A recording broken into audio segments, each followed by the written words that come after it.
Maryland football must address the offensive line this offseason.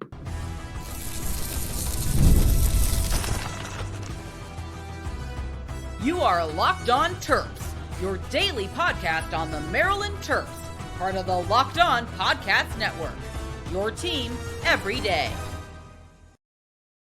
What's up, everyone? I'm Tre Moore, host of Locked On Terps, part of the Locked On Podcast Network, your team every day. So thank you for making us part of your day. And today's episode is brought to you by Gametime. Download the Gametime app, create an account, and use code Locked On College for $20 off your first purchase. I'm also doing work at InsideBlackandGold.net, so make sure you guys head over to Inside Black and Gold for all your latest Terps news.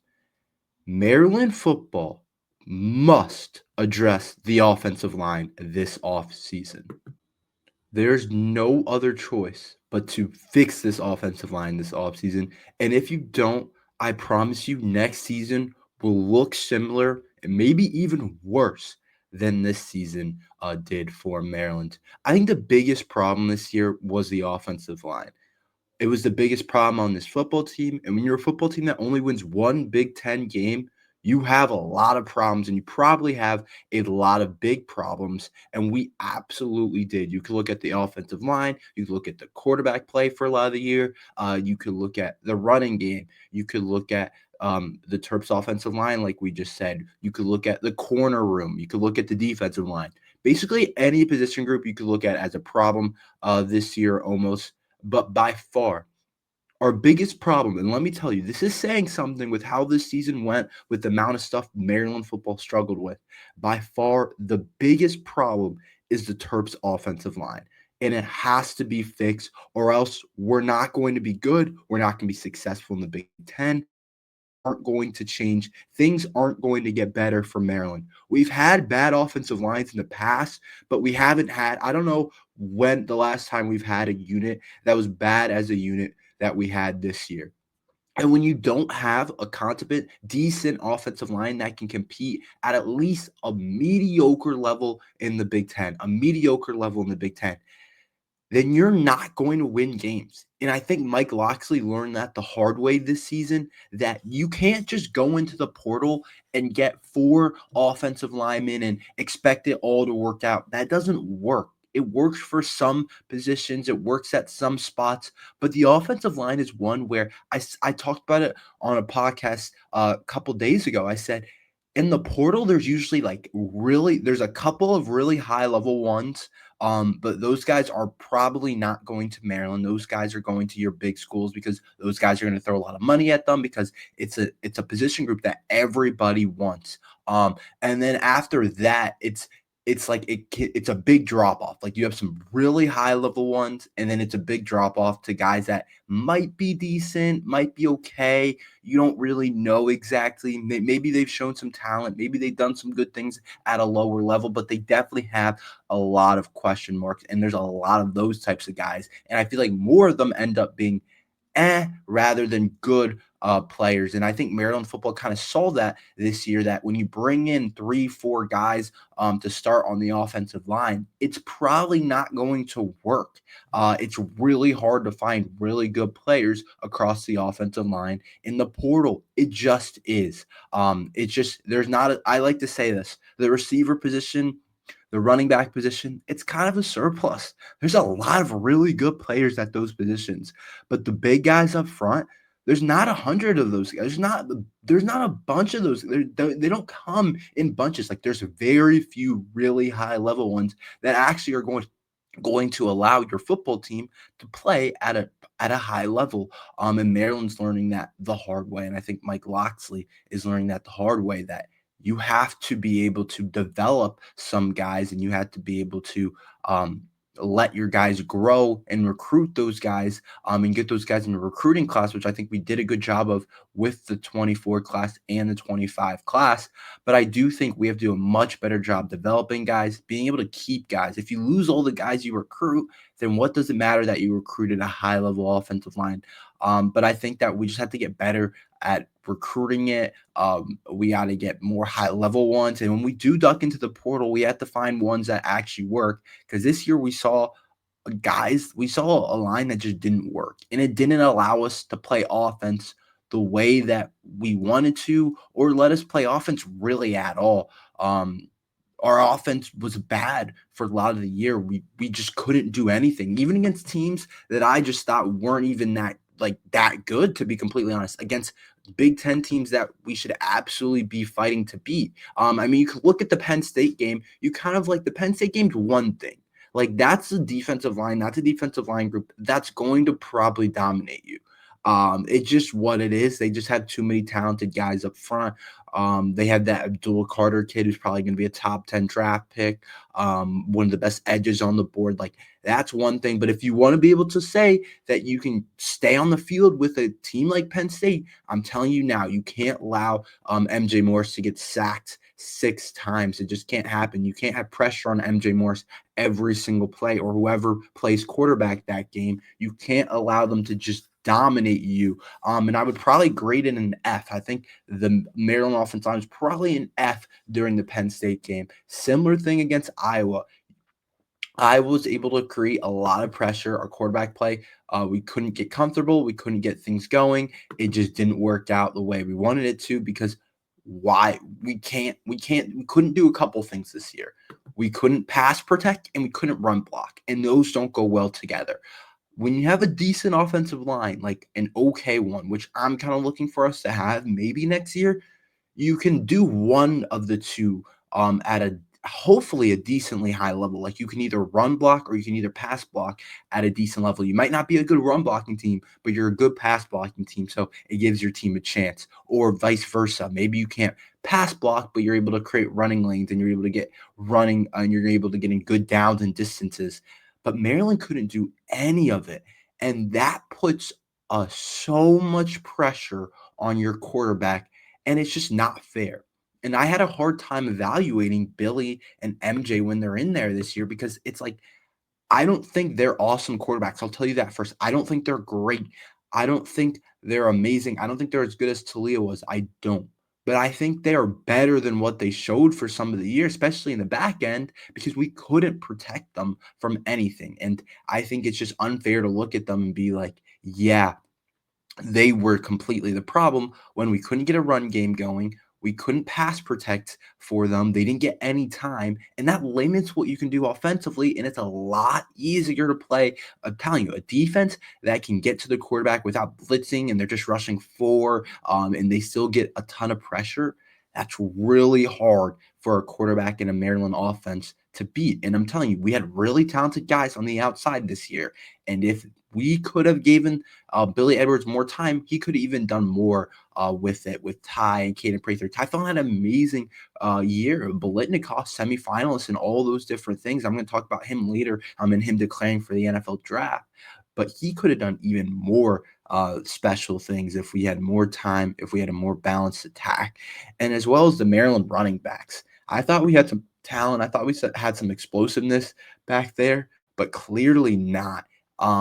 Or clearly the offensive line didn't allow that to come out, because it just couldn't run block all year. We couldn't create run lanes. We couldn't do any of that. And then we're forced to pass and just all gets messed up, and we're one dimensional on offense and we can't do anything. And it showed. And it's a big reason why I think that we lost a lot of games, like Rutgers, why we lose to Rutgers by 14 in a game that we were favored to win, why we lose to Minnesota by a lot of points, 23-48. Why we lose to Northwestern by 27 points. A lot of it to me comes down to the Terps offensive line just not being a good enough group up front. And I think it has to be fixed next year, because if it's not, I promise you, Malik Washington isn't going to look good next year. If he plays, if he gets an opportunity to play, which I'm all for playing a young guy if he's ready to go.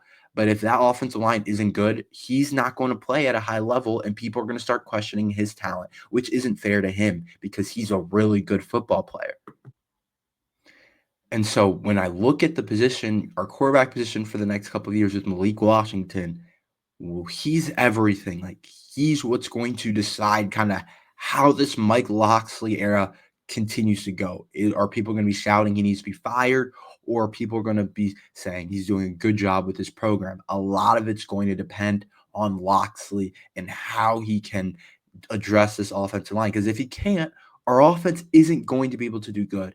And it's going to be depending on how our line develops, how guys that are younger that got a chance to play, guys that are back next year, how they get ready for next year. And if they can't play at a better level, and if guys aren't ready to go, and if even though I talked about you don't want to get 4 guys out of the portal, you want to develop some of your own guys and have those guys ready. It's going to also be who we can get in the portal too. If we can get a high-level guy or two, I don't want a whole portal offensive line again, but if we get a high-level guy or two, then that is important as well. But I think next year, a lot of it, how good we are, how many wins we get, what Malik Washington, all those kind of questions that you're thinking about on the offensive side of the ball and our football team in general, a lot of it's going to come down to how that offensive line looks. Is it good enough to compete in the Big Ten? Because if not, the Big Ten has a lot of good defensive lines, and you're going to get dominated if it doesn't look right. That's just the way it is. That's just the way it happens. So we'll see what happens. We'll see if the Terps can address the offensive line. Maryland basketball's net ranking is 22. Will the Terps finish higher or will they finish lower? Have you ever wanted to go to a game at the last minute, like a Maryland Terrapins game, but finding tickets is hard? I've been there before. Buying tickets to your favorite event shouldn't be stressful. Game Time is a fast and easy way to buy tickets for all the sports, music, comedy, and theater near you. With killer deals on last minute tickets and their best price guaranteed, you can stop stressing over the tickets and start getting hyped for the fun you'll have. Game Time has deals on tickets right up to the start of the event and even an hour after it starts. It's the place to find last minute seats and take the guesswork out of buying tickets with the Game Time app. Make sure you download the Game Time app, create an account, and use code LOCKEDONCollege for $20 off your first purchase. Terms apply. Again, create an account or redeem code LOCKEDONCollege for $20 off. Download the Game Time app today. Last minute tickets, lowest price guaranteed. Maryland basketball comes in at 22 on the net ranking, which is interesting. So I was looking at the net rankings, which is different from the normal, just the normal AP ranking, but the net ranking includes like a bunch of different factors, and it's like more a mathematic calculation. And it's interesting to see kind of where the net ranking lies and where people lie on the net ranking. But right now, Maryland's actually 22 on the net ranking, which I think is interesting. I think that's about where we are. To be completely honest, I think that's about where we are this year.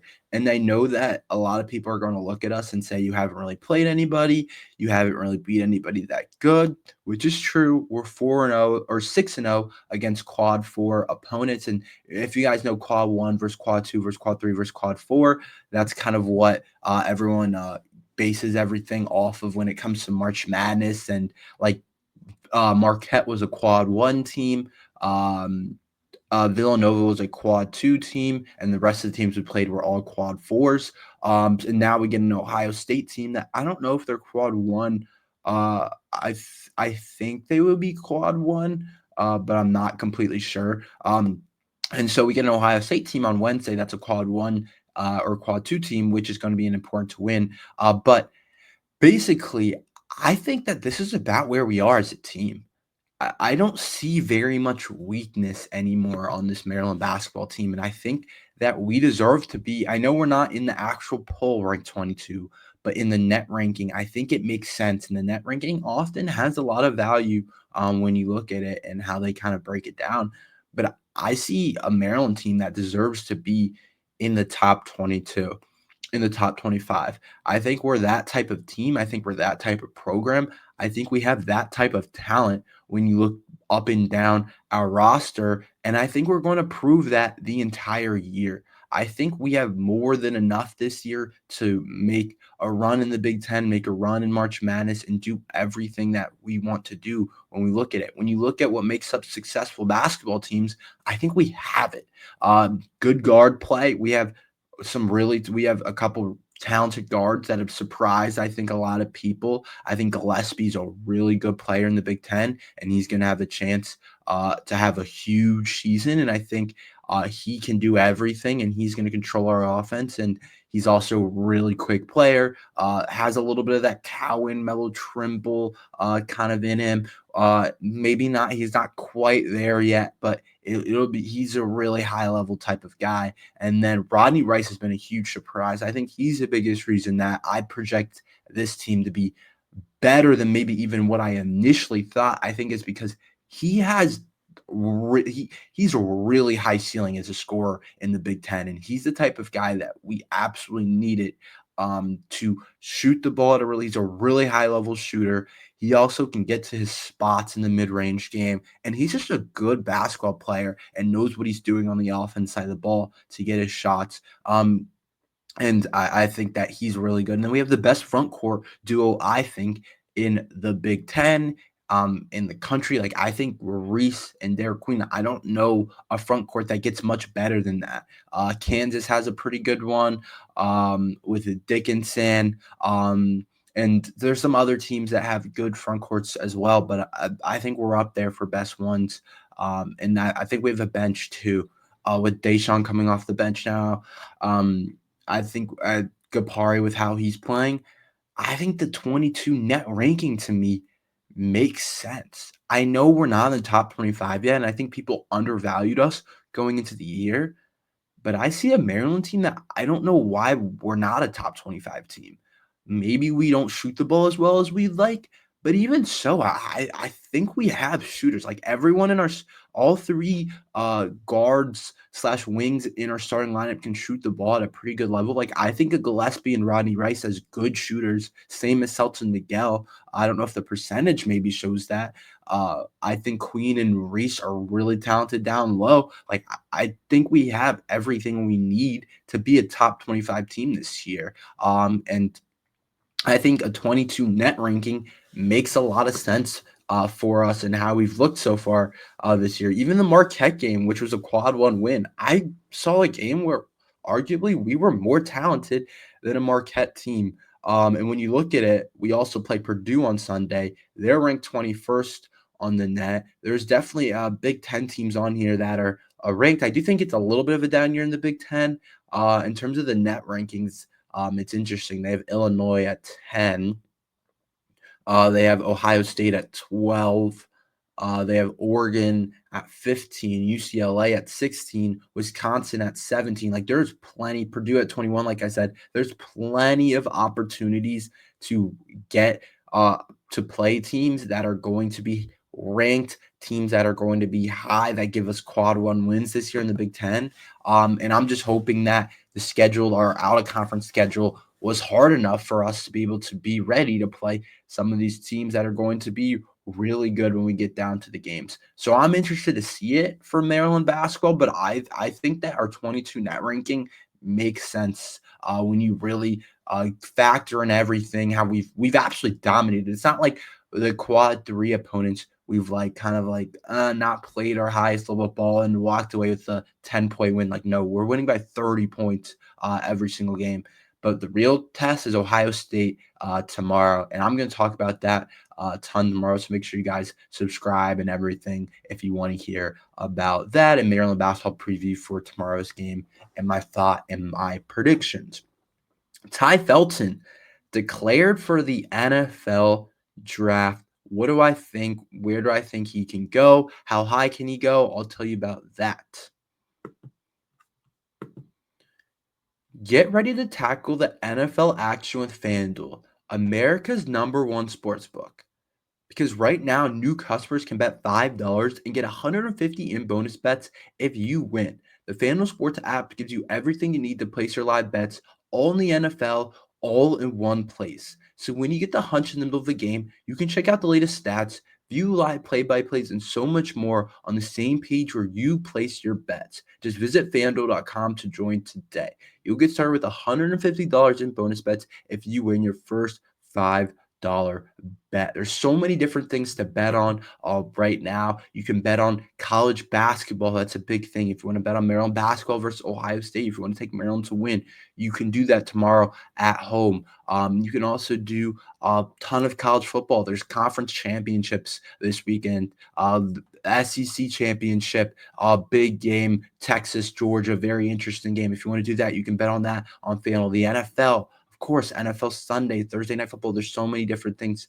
And, of course, the NBA as well. There's so many different things to bet on FanDuel. So never waste a hunch and make every moment more with FanDuel, an official sportsbook partner of the NFL.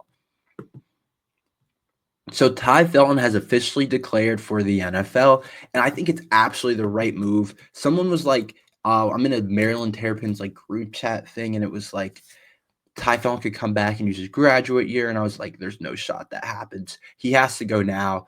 And plus, he is a senior. Like, he could do a graduate year somewhere, but I don't think that makes sense for him when you look at the season he was able to put together, which is honestly pretty insane. And his development as a player, I honestly think he's going to be a really high-level draft pick.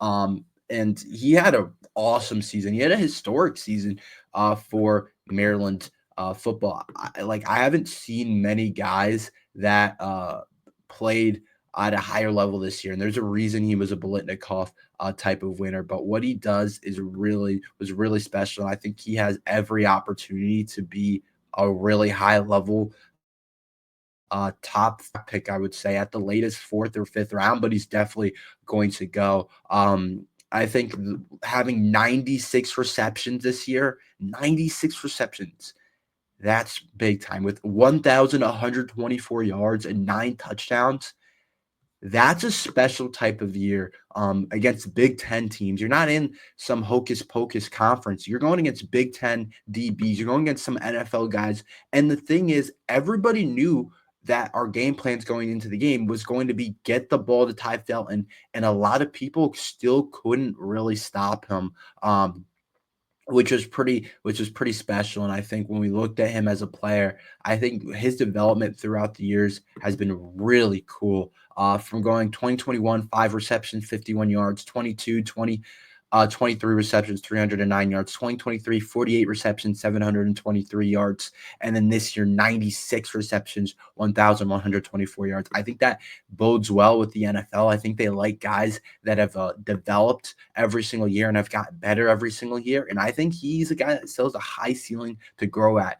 He also announced he's going to the Senior Bowl, which that's where a lot of things can be made. He potentially could up his draft stock a lot based on how he plays at the Senior Bowl, and he's going to have every opportunity to be able to do that. And I think he has a good chance at doing that at the Senior Bowl. I think he's definitely going to be a guy that you look at that has a chance to go up boards after the Senior Bowl. It says right now, Pro Football Focus has him as the number 16th ranked receiver on their big board and the 118th player overall, which would land you in a mid 4th round pick. Which I'm not going to say it's a tad higher or lower in terms of I think he's better than that, but I do think he absolutely has the opportunity to go higher than that, because one thing he has is a special type of explosiveness and gear that not everybody has, and I think he's going to run a good time.